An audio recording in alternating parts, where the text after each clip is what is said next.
Hallo Leute und herzlich willkommen. Also in diesem Video gibt einen Dialog zwischen Opa und Oma, also Opa Karl und Oma Maria.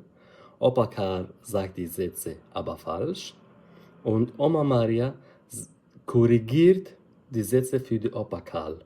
Zum Beispiel Opa Karl sagt, ich sitze in dem Sofa und Oma Maria kommt und korrigiert und sie sagt, nein, du sitzt auf dem Sofa, also der richtige Satz.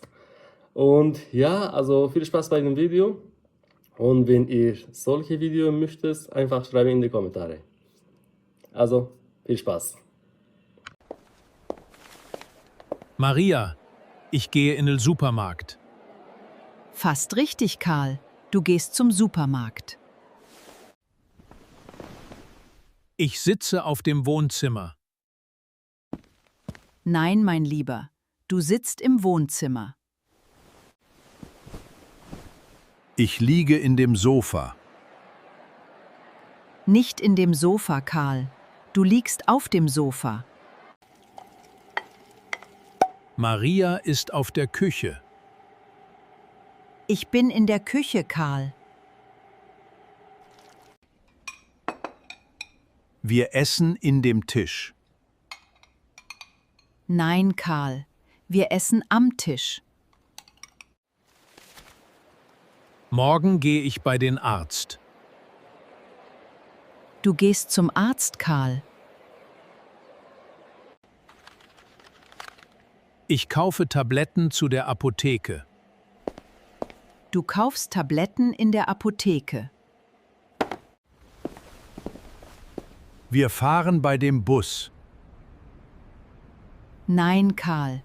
Wir fahren mit dem Bus. Unser Enkel geht nach die Schule. Er geht zur Schule.